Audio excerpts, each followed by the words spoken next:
Bonjour à toutes et à tous. On achève notre étude sur les droites avec quelques exercices qui vont nous permettre de revoir un peu tout ce qu'on a vu.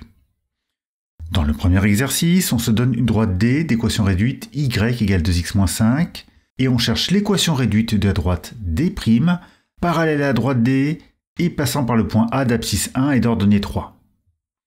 Et il y a une deuxième question qui est de savoir si le point B d'abscisse 20 et d'ordonnée 30 est sur cette droite D'. Mettez sur pause et recherchez cet exercice. Allez, on passe à la correction. On commence par rechercher l'équation réduite de la droite D'. Donc il faut calculer la pente de la droite, notée M, et l'ordonnée à l'origine, notée P. Pour M, ça va être rapide. Vu que la droite D' est parallèle à la droite D, alors leurs pentes sont égales. Celle de D est égale à 2, donc celle de D' est aussi égale à 2. L'équation réduite de D' est donc y égale à 2x plus p. Pour le calcul de p, on utilise cette équation. Elle est valable pour tous les points de cette droite, donc en particulier pour les coordonnées du point A. Les coordonnées de A sont 1 pour l'abscisse et 3 pour l'ordonnée. On obtient 3 est égal à 2 fois 1 plus p. 2 fois 1, ça fait 2. On soustrait 2 des deux côtés et on trouve p égale 1. Et donc, l'équation réduite de la droite D' est y égale à 2x plus 1.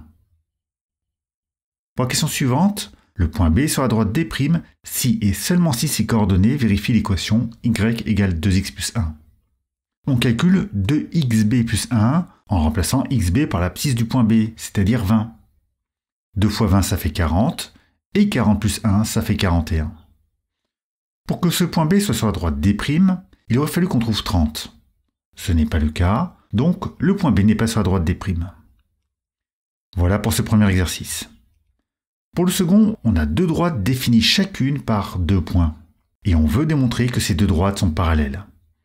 Mettez sur pause et cherchez la solution de cet exercice, voire même 2 solutions, car je vous montrerai 2 méthodes. Pour la première méthode, on va se contenter de rechercher la pente des droites D1 et D2. Et si elles sont égales, alors ces deux droites sont parallèles. On utilise la propriété permettant de calculer la pente de la droite M1 à partir des coordonnées des points A et B. On remplace par les coordonnées des points A et B donnés dans l'énoncé. 4 moins 2, ça fait 2, et moins 1 moins 3, ça fait moins 4. Et 2 divisé par moins 4, ça fait moins 1,5. Je vais un peu plus vite pour le calcul de M2, car c'est le même principe.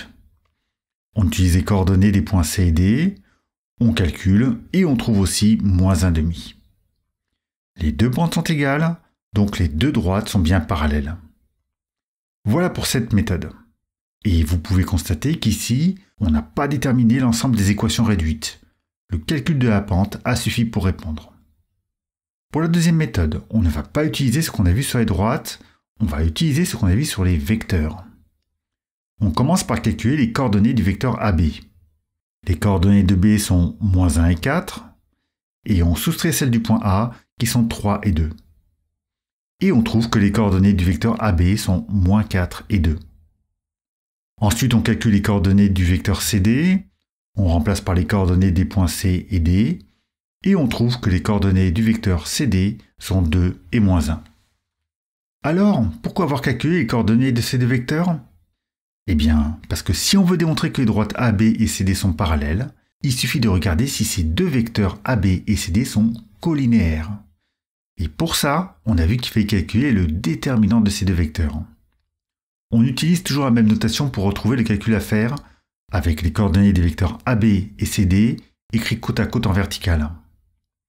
On fait la différence des produits en croix, à savoir moins 4 fois moins 1, auquel on soustrait 2 fois 2. Moins 4 fois moins 1, ça fait plus 4. Moins 2 fois 2, ça fait moins 4. Et 4 moins 4, ça fait 0. Le déterminant est nul, ça veut dire que les vecteurs sont colinéaires, et donc que les droites sont bien parallèles.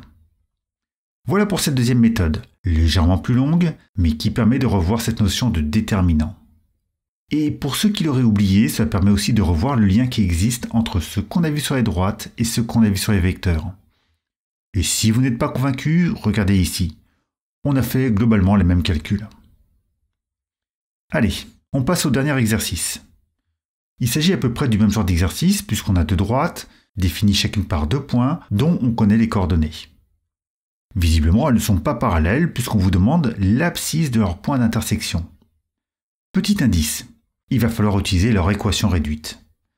Donc mettez sur pause, recherchez ces deux équations et voyez comment trouver cette abscisse. Pour la correction, on va donc rechercher les équations réduites des droites AB et CD, puis rechercher l'abscisse du point d'intersection. Pour la droite AB, il faut déterminer les deux coefficients, que j'ai appelés M1 pour le coefficient directeur et P1 pour leur donner à l'origine. Pour M1, on utilise cette propriété qu'on avait vue précédemment. On remplace par les coordonnées des points A et B. Ensuite, on calcule. 2 moins 4, ça fait moins 2. 3 moins 2, ça fait 1. Et on trouve que la pente de la droite AB est égale à moins 2. Et donc que l'équation réduite est Y égale à moins 2x plus P1. Pour le calcul de l'ordonnée à l'origine P1, on utilise les coordonnées d'un des deux points par lesquels passe cette droite. Ici, j'ai utilisé le point A, mais on aurait tout aussi bien pu utiliser le point B. On remplace XA et YA par leur valeur. Moins 2 fois 2, ça fait moins 4. On n'a plus qu'à additionner 4 des deux côtés pour trouver la valeur de P1. Et donc, l'équation réduite de la droite AB est Y égale à moins 2x plus 8. Pour l'équation réduite de la droite CD, je vais me permettre d'aller un peu plus vite. C'est exactement le même genre de calcul que pour la droite AB. Donc, n'hésitez pas à mettre sur pause au besoin pour prendre le temps de bien relire ces calculs. Et on passe au point d'intersection. Je vous fais un petit schéma avec la droite AB et la droite CD. Si on prend une abscisse quelconque, alors son ordonnée sur la droite AB sera Y égale à moins 2x plus 8. Et de même, l'ordonnée sur la droite CD sera 3x moins 1. Et on comprend bien que ces deux ordonnées ne sont pas égales. Par contre, au niveau du point d'intersection des deux droites, les deux ordonnées sont égales. Et c'est pour ça qu'on a moins 2x plus 8 qui est égal à 3x moins 1. Voilà une petite équation à résoudre. On soustrait 8 des deux côtés, puis on soustrait 3x des deux côtés, et on obtient moins 5x égale moins 9. On divise par moins 5 des deux côtés, et on trouve moins 9 sur moins 5, ce qui fait plus 9 sur 5. On n'a plus qu'à répondre. On peut se permettre de marquer la valeur décimale pour x, et si on avait voulu trouver l'ordonnée de ce point d'intersection, on aurait pu remplacer x par 1,8 dans une des deux équations de droite pour calculer y. Et voilà qui conclut cette vidéo.